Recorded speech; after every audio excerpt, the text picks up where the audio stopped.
Left-sided politics isn't evil. In fact, being a liberal, there's nothing wrong with that. It's just a belief. Whereas the same is true with right. Being conservative is a belief. When you're right-sided, you want less government. When you're left-sided, you want more government. When you get to either end of the political spectrum, that's when things start getting a little weird. If you go all the way to the right side of the political spectrum, you have anarchy. And under anarchy, I mean, it's just chaos. You've got people running around burning your women, raping your churches, knocking things over. There's just no sense. And you go full left side, you've got socialism, communism, fascism. Fascism would be Hitler, the Nazis. Communism would be the USSR, and socialism, most any European country today, really. But the scary thing about that is the socialists aren't just in Europe. They're here, in America, in Congress, in the White House, leading us as we speak, making decisions that go against everything that any conservative, or anybody, in fact, for the choice of freedom, is against. All three of these things are evil. Now, on paper, they seem as if they are perfect. An equal society. There's equal classes, no poverty. But in reality, there's no possible way.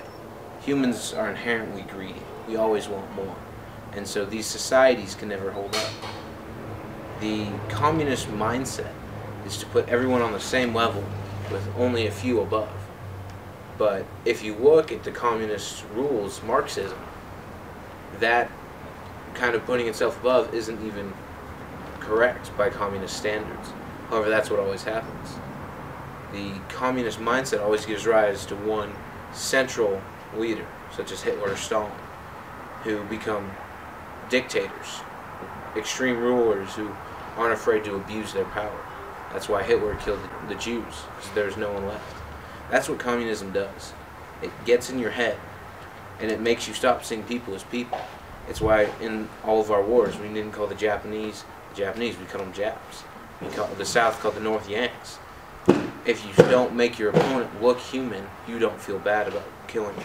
It's the same thing. Under communism, everyone's a number. Socialism is bad. It kind of sucks the soul away from a society. It tries to make everything equal, but doesn't achieve that. Communism does more than suck the soul away of society. It walks down the society. You have one job. Fascism is almost religious-like devotion to a cause. It's essentially being brainwashed. People have almost no freedom. You have a job that's assigned to you. You have no leisure time. You do that job. In fact, even your family is a job under communism. You're supposed to have a wife and you're supposed to have kids. But you're not supposed to do much other than that. Your kids go to the same school that teaches exactly what they want to teach. It won't be facts. It won't be truth. It won't be history. The greatest example of this is Hitler's Youth. It was the schools that Hitler set up during the Nazi program. In these schools, if you looked at the curriculums, it talked about hating the West. It basically put Hitler as a god. He was to be worshipped as the god of Germany and as the only voice that was right. And that's the kind of thing that children face under communism.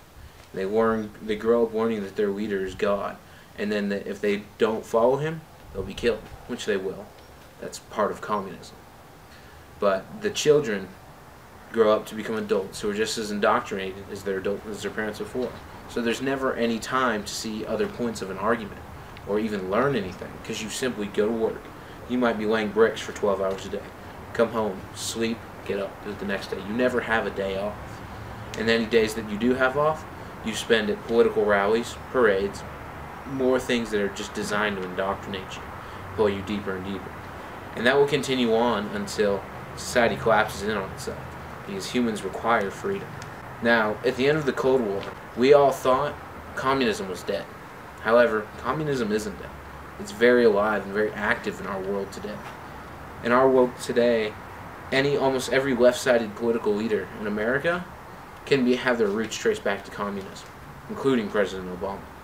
Fabians eventually beget the Students for Democratic Society, which beget the Weather Underground, which beget basically the social changes that have happened in America in the last 40 years. The direction our country is heading.